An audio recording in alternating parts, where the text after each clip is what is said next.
and welcome back to Full Recovery.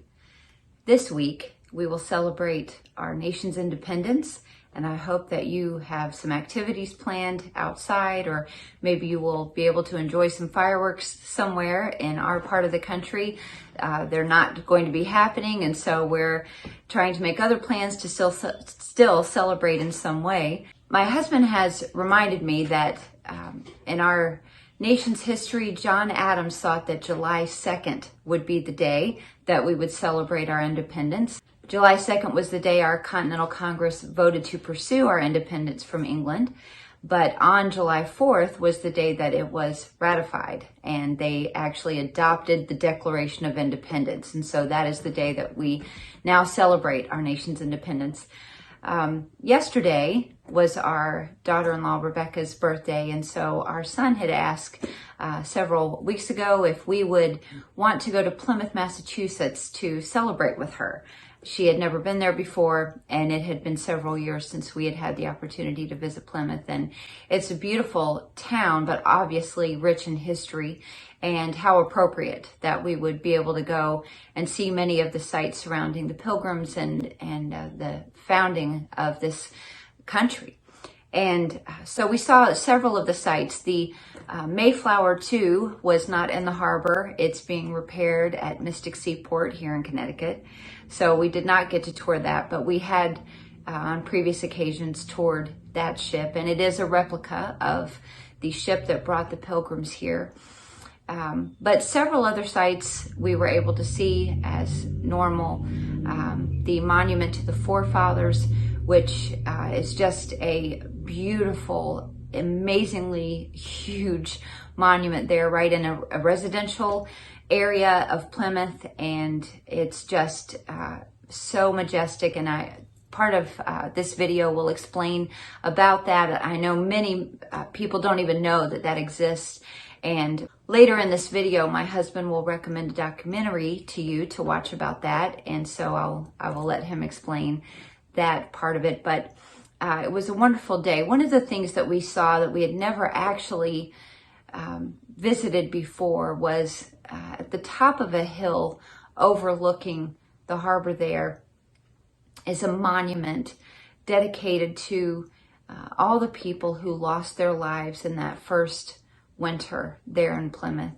And they ended up burying them all together in one location so that the Indians there in that surrounding area would not realize how many lives had been lost.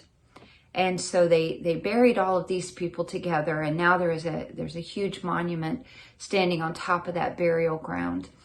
And as I stood there and looked at that monument, and of course looking out over the water, and it was a picture perfect day. It was just beautiful.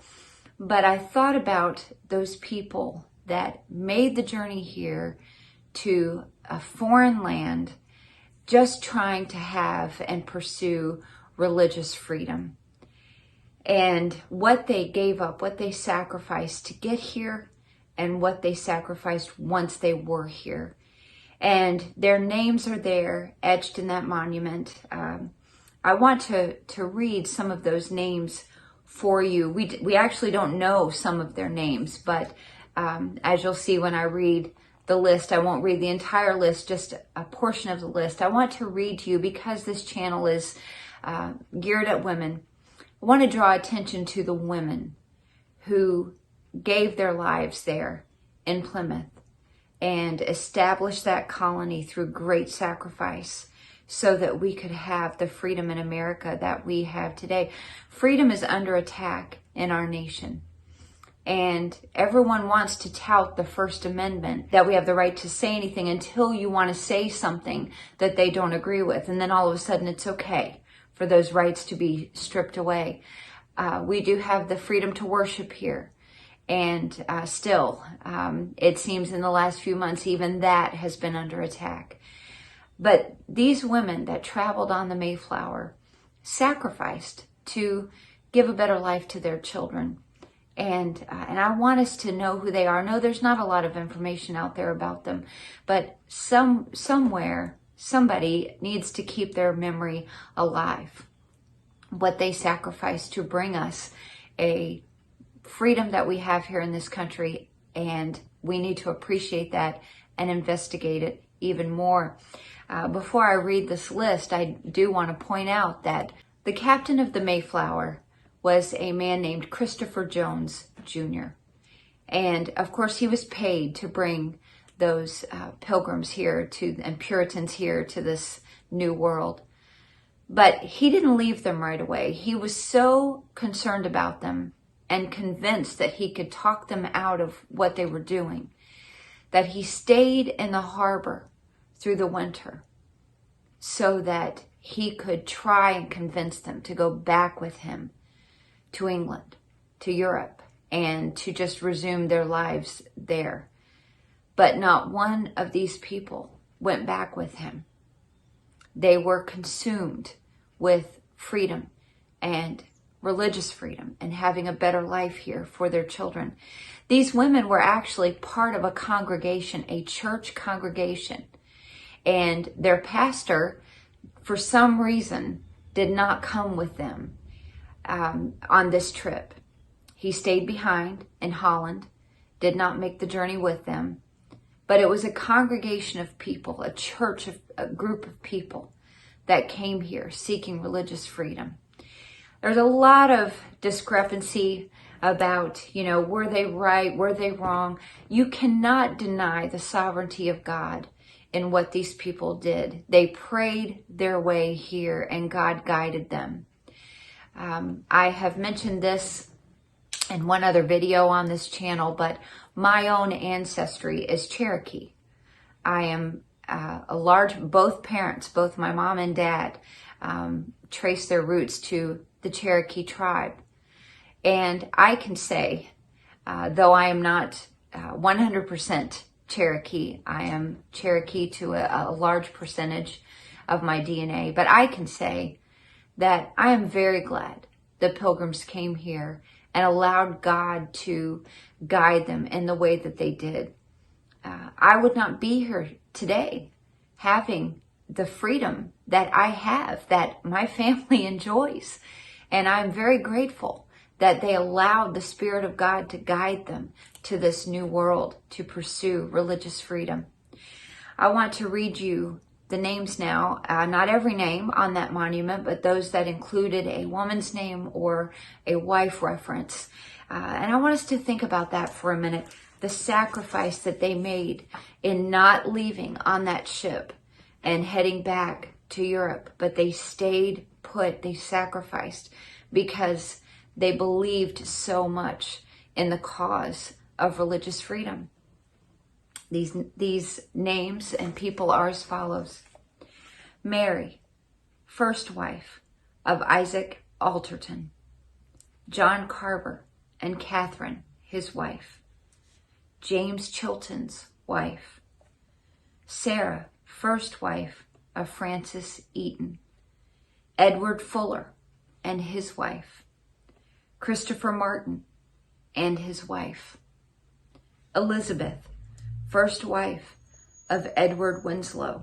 William Mullins, Eileen, his wife, and Joseph, his son. Thomas Tinker, his wife and son. Rose, first wife of Miles Standish. Edward Tully and his wife. John Tully and his wife.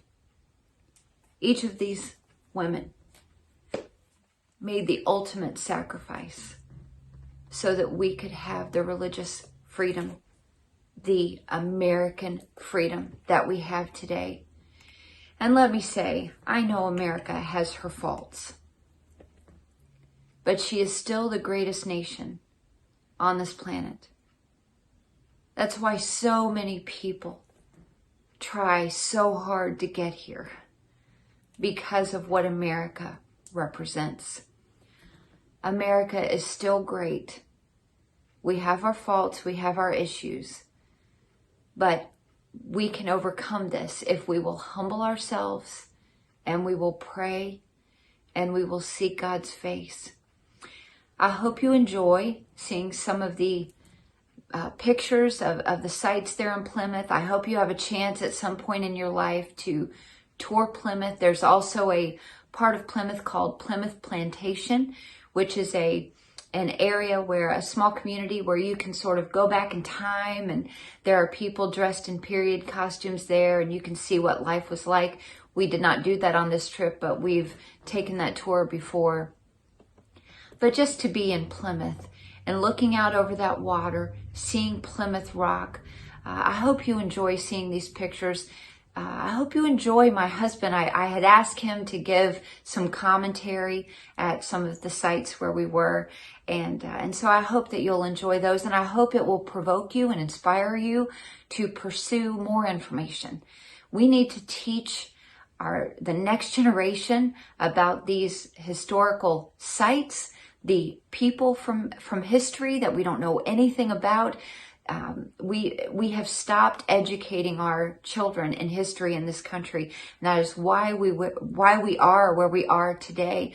While we were standing at the monument to our forefathers, a lady pulled up in her car and jokingly asked us if we were there to desecrate it and mark it up in some way. And of course we laughed and said, no, we're just here to see it. And she told us that in March, there were people there who spray painted on it, and it was so vulgar. She said, I can't even tell you what it is. It was so vulgar. They were spraying Plymouth Rock, and I didn't even realize things like that were going on all those weeks ago. But it happened there, and they painstakingly cleaned and scrubbed so that those monuments could be free of that garbage. But there's a reason young people today, and some older people, think that it's okay to topple these monuments or write on them and mark them up in some way. And it's because they don't know the history behind it. They don't know what it represents. They don't know the sacrifice that it took for our country to be founded. Have we learned some things were wrong about how we went about things maybe all those years ago? Sure. Would we probably do some things differently now if we had the chance to rewrite history? We probably would. But what we have to keep reminding ourselves is these people did the best with the information they had in the moment. And our founders were making decisions led by God Almighty. And that's why we have this great country we have today. Let's not lose it. Let's humble ourselves, pray for our nation, and educate ourselves on these people who made a difference for us. We can only leave it behind to the next generation if we first know it ourselves. I hope this will inspire you to investigate on your own. Thank you so much in advance for watching. Have a great day.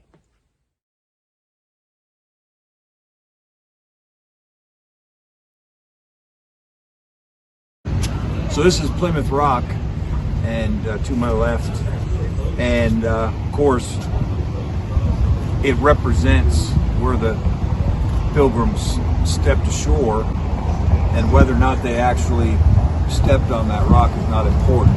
It represents them coming ashore.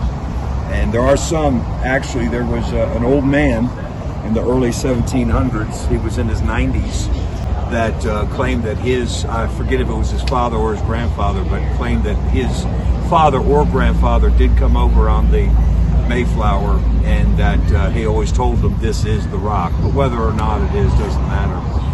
What does matter is that they'd been in a ship together. Now, don't forget, this is a local congregation. This is a church that decided if we're going to raise our kids right, we can't do it here. First in England, and then it wasn't even working in Holland because the reach of the king was so strong. They decided that they were going to have to take the chance and come to the New World. And so 2 months in a hired ship. It was supposed to be 2 ships. The other ship was the Speedwell. It didn't work out. It was Speedwell wasn't speedy or well. So They consolidated. They wound up taking one hired ship, the Mayflower. They left in September. They arrived right here in November. November 400 years ago right now. And here's what we do know. William Bradford, who wrote of Plymouth Plantation, of course, came over on the Mayflower and was the first governor of Plymouth and served in that position for a long time. He wrote the record of what happened. And he said when they came ashore right here, after 2 months, jammed into a ship together, they fell on their faces and blessed the God of heaven. And so, rock or no rock, I love the Plymouth Rock, don't make no mistake, but what I love more is to look at this shore and to picture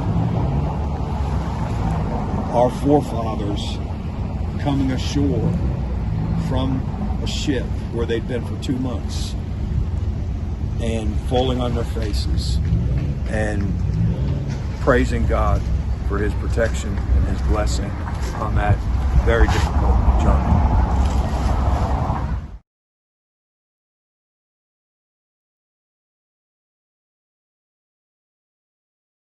This is a statue of William Bradford, and he was a leader among the Pilgrims. This statue is just maybe a football field away from Plymouth Rock here. And he was, as I said, a leader. He was also the historian of the Pilgrims. What we know about the Pilgrims, we know because this man wrote about it. And one of my favorite quotes as an American comes from the lips of William Bradford, and I expect we're going to visit his grave in a little while, so I'll save that for then. The interesting thing is, I said before that this was a congregation. This was a local church that made this decision. And strangely enough, and I can't tell you why, but their pastor didn't come with them. William Bradford was not the pastor. But he sent the congregation to the New World, and for whatever reason, he was unable to make the trip. And anyhow, William Bradford rose up as a leader and was a very strong impact, and as I said, the historian of the Pilgrims. Let me read you one statement, and this I've read many times in other places, and it's an excerpt from Of Plymouth Plantation. This is describing the Pilgrims leaving Holland. You probably know they left England first under threat of heavy persecution for their faith, and they went to Holland. They lived in Holland for 12 years, but they finally decided that wasn't going to work for various reasons that I've heard the stories, but I won't go into them. But this is describing their decision to leave Holland and come to the New World. So they left ye goodly and pleasant city, which had been their resting place near 12 years, talk about Holland. But they knew they were pilgrims, and looked not much on those things, but lift up their eyes to ye heavens, their dearest country, and quieted their spirits. William Bradford of Plymouth Plantation. I would encourage you to get your hands on that book and read it. It's written in Old English. You got to plow through it a little bit, but I think you'd enjoy it.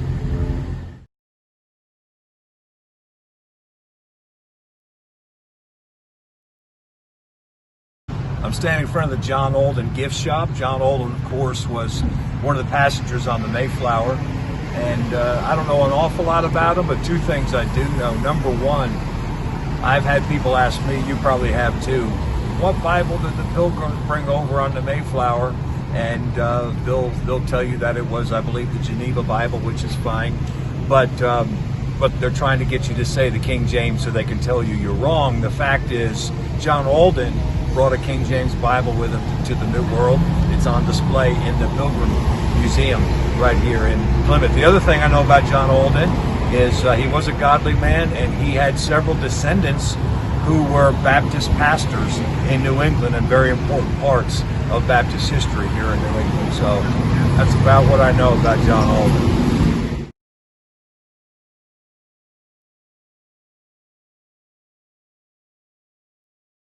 This is the National Monument to the Forefathers. This is probably one of the most underappreciated monuments in America. Every American ought to know about this. And I only know about it by a documentary made by Kirk Cameron a number of years ago. And Dr. Pete Cowling recommended the video to me, and we got it, and we've watched it time and time again.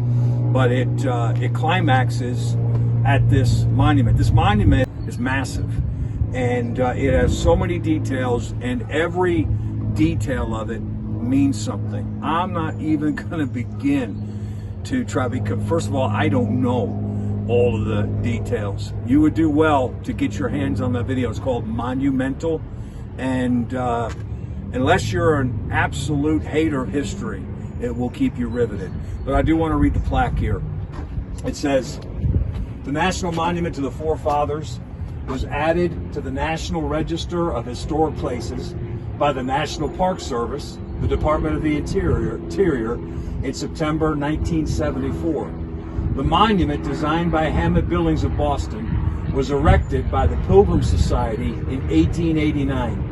It possesses exceptional value in commemorating and illustrating the history of the United States." So not only does it give honor to the Pilgrims, but it lays out the game plan of how to have liberty, how to keep it. And man, if we need anything right now as Americans, we need a refresher course on how to keep liberty, because we're letting it slip out of our hands. We're letting it be stolen from us by people who don't have any idea what liberty means or what it costs. And we need a refresher. So I recommend you get that monumental video. But I'm looking out at the harbor where the Mayflower came in. We are less than a mile from Plymouth Rock. And so this is located nearby. It's very much an unappreciated site. Plymouth downtown right now, it wasn't like it would be in a normal year in vacation season, but it's still pretty busy, and yet there's not even a dozen people up here, and there ought to be hundreds of people up here to see this. Anyway, the National Monument to the Forefathers, I urge you to investigate it and learn what their recipe was, and just be educated.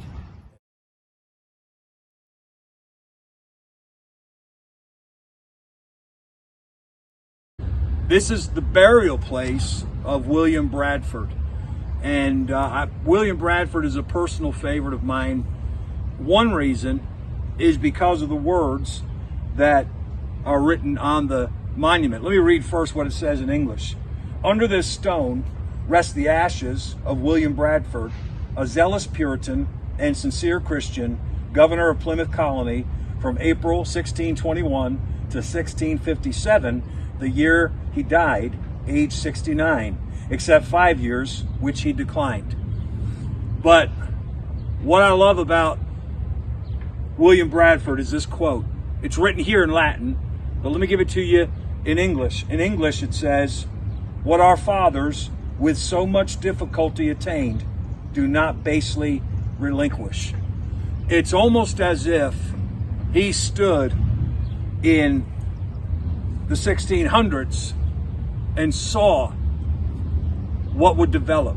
Obviously he didn't know, but he knew what the Pilgrims gave to us was a great thing. And if you want to line it up today as we make this video, it's July 2nd. And July 2nd is the day that actually is technically Independence Day. When they voted on July 2nd, and John Adams wrote a letter to his wife saying July 2nd will be a day that is celebrated in America for years to come. So I always, on July 2nd, think about independence. And of course, I love the 4th of July. But you line July 2nd, 1776 up with November 1620. And you think about these words, "What our fathers with so much difficulty attained, do not basely relinquish." It's a sermon that needs to be preached to every one of us, to every American, every single day. We've been given a precious gift in liberty. It did not come free. It came at very heavy price. One place that we visited today was the list, the names of the people who died in the first year. And even though this cemetery is filled with pilgrims who died later, that was a mass burial site of people who died in the first year because they didn't want to let the Indians here know how many of them had died. They didn't want them to know how weak they had become. And so they had one mass burial site for all of them. A heavy price that was paid right here on this spot. And from here forward, the price that has been paid in the lives of American soldiers, the sacrifice, so that we could have liberty. Not liberty to do what we want, but liberty to be responsible and pass the liberty on to our children. And so I hope you'll take this with you. If you don't have time to write it down, I hope you will look it up and write it down somewhere. This is one of the, as far as my patriotism goes, this is one of the leading quotes in my life. What our fathers with so much difficulty attained, do not basely relinquish.